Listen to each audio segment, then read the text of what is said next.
All right. Hey there, Mike. Good. All right, Mike. Year 2 for you and Coach. What is your expectations this year, and how will things improve? Just to get better, really. From day one, I've just said I wanted to see improvement. Improvement in, the culture and the way we're doing things around here. Improvement on the ice, individual improvement. So, from the players. So, that's pretty much the goal. I haven't really ever wanted to put a number on anything as far as how we're going to do standings wise or things like that. I just want to see the things we're working on that we're getting better each day. Mike, it's only been day one, but considering all the new faces that's here now in this team, do you think that the chemistry and this team's ability to gel will come sooner or later in the season? You hope it comes sooner. This year we got a full training camp. Last year with the trip to Europe, it was cut short a little bit. We had to speed it up. But we're hoping. We had a lot of guys in here early in the captain skates. Guys were excited to get here, so hopefully that'll help. But you never know. Sometimes when you play with players, it clicks right away. Other times it takes a little bit of time. So hopefully we want it to happen quickly, but it's not something you can kind of force. A lot can change for a player in a couple months of the summer training, that sort of thing. Just anybody stand out to you, just like looks different out there, be it performing on the ice or has gotten stronger or has gotten slimmer, just in general, general impressions of everybody? No, I think a lot of guys had good summers, to be honest. I think Barbie looks good. He put a lot of time in. I think Quinny asked him to work on a few things this summer, and he looks stronger and quicker out there.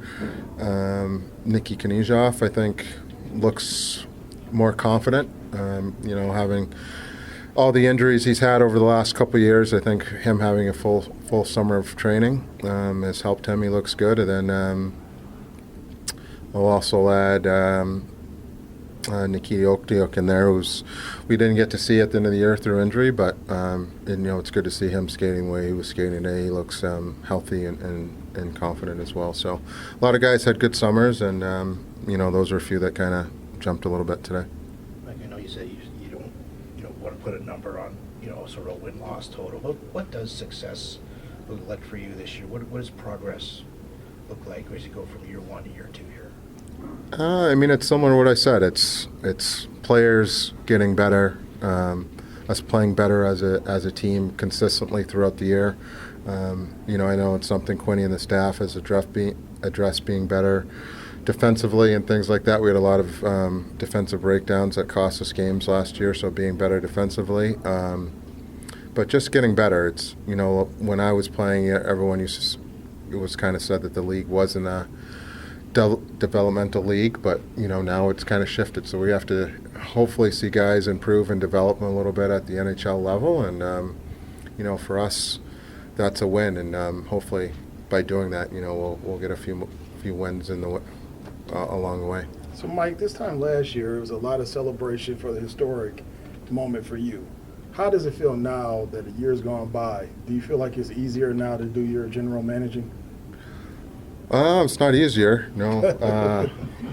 I think I'm still learning, and I'm fortunate enough to have a great group of people around me helping me and through kind of navigate my way through. But your first year's definitely a little bit of a whirlwind and a lot of things thrown at you. So second year, I guess there's a little bit more comfort of knowing, I guess, what the job entails and what you're getting into, but it's still a challenging task, not only for me, but for my staff as a whole. And for a lot of the guys that you brought in, guys like Granlund and Hoffman, there's a lot of focus on their offensive numbers and that sort of thing. But I wonder about these newcomers, the importance of them in the locker room and their professionalism, and what that's going to mean potentially for younger players like William or Thomas Bordeleau to be a part of that, to watch them. Yeah, it's really important for young players to have people they can look up to. Then I guess you kind of call them good pros, right? So they learn how to what to eat, what these guys are eating, what they're doing after practice, what they're doing before practice, what they're doing during practice. Just all the little things that you need to pick up along the way in professional sports survive and make a living off it, which I know all our young guys want to do. So we're fortunate to have some good people in that we brought in, last year than this year. Kyle Burrows and Granlund, Ruda, those guys are, good pros, guys that, we can be pretty happy that our young players will be able to look to them, and, even for, some of our skilled younger players to have Duke here will be good. He's someone who's gone through the ups and downs of, being a 19-year-old and making the team out of camp in New York, and then having to go back down, and then getting traded and bounced around and waivers and all these things. Now he's found his game. So he's a good example for perseverance and what it takes in this league. And maybe you think the league's easy because you make it early or have success early, but it's a tough league and it's tough to stay in. So I think we're fortunate to have some older guys in here, and the older guys that are coming back are also, we'll definitely lean on them, from Logan to Tomas to Sturmy to Benny, guys like that. We'll definitely lean on them as well. Mike, the Carlson trade obviously brought some much-needed cap room for this team. So how far are you along with the whole cap? And, how much closer do you want to be to where you're at with that? Well, right now I think we definitely have some flexibility, and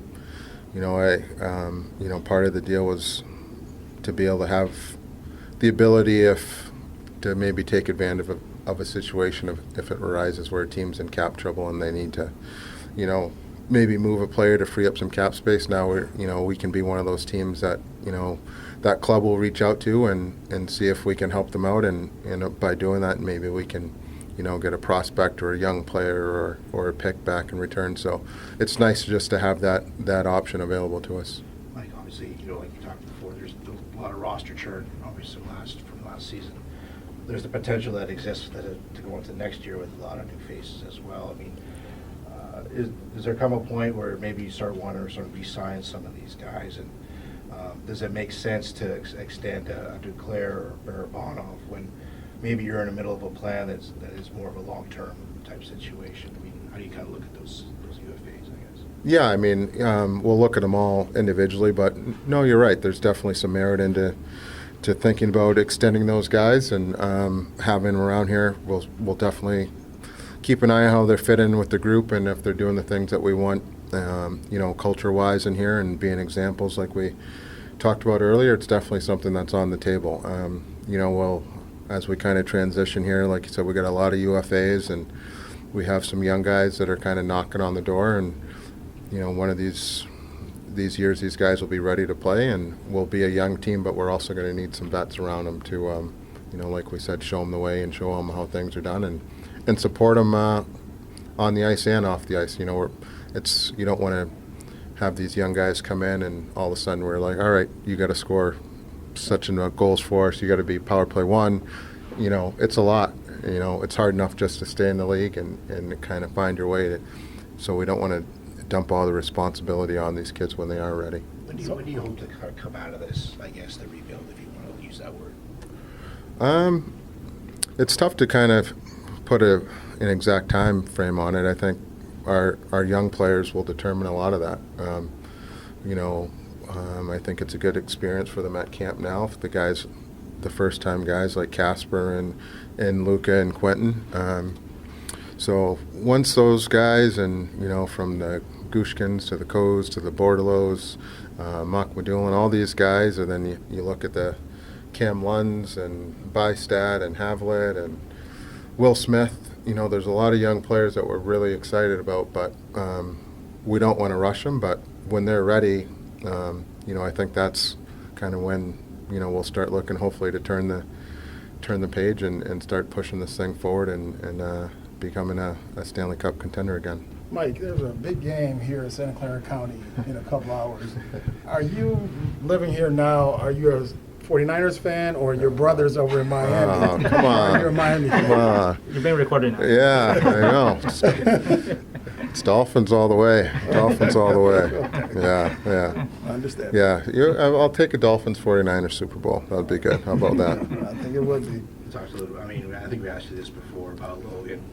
You said how much important he is to sort of the culture of this team, I mean, is that, is it fair to say you want to keep Logan and Tomas around, or are you open if they come to you or you go to them about potentially moving on? I mean, is that at all a discussion for you? I mean, I think I have a good relationship with both of them, and I love having them around. From their personality to their leadership, to their work ethic, and just the general good people that they are. It's great to have them around, but like I did when I first got the job, I check in with them a lot, and if there ever were to come a time when they felt like they needed or wanted to go somewhere else, then it's definitely something I would listen to, and if it made sense for us, then I would explore it. But as of right now, I'm happy that they're part of our group. Do you get every sense that they're both fully on board with what you're doing? Yeah, it's been good. It's been a good. Like I said, I got a good relationship with them. Logan was here all summer, so we talked a bunch, and Tomas, we talked on the phone a couple times, and I think they're all. I think they're all in. I think they enjoy working with Quinny and the coaching staff, and I think they're excited by some of the young players that we have around, and the kind of the prospects of what lies ahead. So, as of right now, I think they're all in a good headspace, and hopefully that continues. Are you optimistic Logan can be ready for the start of the season, or is that still too early to say? Yeah, I'm optimistic, but at the same time, it's an 82-game season, and if he's not ready for the first week of the season, then that's we'll deal with it. So we won't rush him back. Hopefully he's ready, but if he's not, then I think that especially this year, I think we got enough depth to handle it with someone like Granlund having the ability to slide into that role.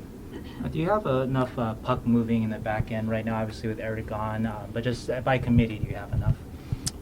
We'll see. Eric did such a great job for us getting us out of our own end, and I think it's something that we hope we have enough. We'll see. Guys will definitely get the opportunity, and hopefully, sometimes it's easy when you have a guy like Eric on your team. It's just bump it over to him. He'll get us out of the zone. So now there's some responsibility on the other D and the D as a whole to kind of make some plays and try and up their game. But we'll see. I think every team pretty much is looking for puck moving D and guys who can get their team out of their end, and we're no different really. Mike, for the fans out there that may be disappointed that Burns is gone and then now Carlson's gone, what would you say the brand of hockey that you're trying to put together for the fans here in San Jose? Well, it's I've always said I wanted to play kind of a fast, in your face type of hockey, and that's what we're building. I think it was an exciting brand for the fans last year. We didn't, especially at home, we didn't win enough games at home. But I think for the most part, I think fans probably went home entertained. We played fast. We were probably a little too loose at times, and it cost us some games. But the fast-paced style of hockey is what we want, and I think we'll keep getting better at playing that brand of hockey as the guys get into year 2 with Quinny's system and the tweaks that he and the staff has made. Hopefully we'll tighten things up a little bit, but I think it's a style of hockey I think that people enjoy coming to the rink and watching. Just to kind of clarify something, is Holchuk waivers eligible, or does he need to? What's that? Sorry. Nikita Holchuk? Yeah, he's got to go on waivers. Yeah. He's got to go on waivers. Does Yeah. that make for could make for a tough decision maybe down the road if obviously he's a guy you don't want to necessarily try to lose. Looks like he's a good. Right. Yeah. No. We're gonna definitely have some tough decisions to make on the back end and up front. But that's what I've wanted from day one, is to have competition in here, internal competition where guys are pushing themselves, and the guys from underneath are pushing up to grab a spot, and you got to play well. It's the best league in the world for a reason, and no one should have a spot in the league or in the lineup given to them. So that's what we're trying to create here, is a atmosphere and of competition, and I think we have that this year, and it will definitely lead to some some tough decisions down the road. Who stood up for you at rookie face-off, and any of those players? Do you expect any of those rookie face-off players to compete for NHL job? Well, we'll have to see how camp goes. I thought Casper and Quentin both played well. I think it's an adjustment when you come from junior and you realize how fast guys are and how strong they are. But I thought they both kind of showed well. They pushed back, they didn't back down, and they both played their games. They played different style of games, but I thought Casper did a good job getting open and trying to use his shot and being physical when he needed to be. And Quentin made some high end plays, and he finally got rewarded at the end of the day. So I thought those guys played well. I thought Shaq played really well all 3 games. To your question earlier, he's been more aggressive and more assertive in that camp and even at practice today. So he's getting accustomed to playing over here. Eki was great in his 1 game. I thought Henry was solid too. Oh no, I'll leave someone out. Boards obviously had a good 2nd game. Felix Gagnon earned a chance to come to the main camp because he played 3 really good games. And I thought Cronin and Romanoff both played great in the 2 games we won. So apologies to someone else. I'm sure I left someone out, but those guys, they played well. So, Mike, I got a quick We question. got time for a couple more here. All right, if you had a player on the Barracuda that was on the All-Star team down there and it's going to be here at Tech U, would you be kind of caught in a quandary to call them up to the Sharks or let them play in that All-Star game since it's here at San Jose? It's a good question. At the end of the day, doing what's best for the organization and the Sharks NHL club is probably comes first, but the game is, these are people and human beings, and it's an honor to be in an all-star game at no matter what level it is. So, it would be a conversation for sure, and I think I'd involve the player in it as well. Okay. It's been odd to see Ryan Miller in some Sharks gear here out there. What does it mean to have him on your staff now? It's great. Millsy was, a good friend and good teammate, and just playing with him, seeing how he saw the game. He was so thoughtful about how he saw the game and the goalie position and analytical about it. And if you look at his style and his history in the game, every so many years he changed his style and was able to adapt to the way the game was played. And whether that was, when he was younger, being super aggressive, and then, slowly backing in and playing more in the blue paint and things like that, he kind of adjusted his style. So I'm really excited to have him. As you guys could probably see today, he was excited to be out there on the ice for all 3 sessions. I told him he didn't have to do that, but he's itching to work and get to know these guys, and I think he'll be a good ear for the management and myself, but also for Nabby and Spearsy, and most importantly the goalies in the system. Can I just ask, when did you first find out Last question Logan? here. When did you first find out Logan wasn't going to be available for the starting camp? Sometime last week. Oh, yeah. Okay, thanks, Mike. Thanks, Mike. Thanks, Mike. Okay.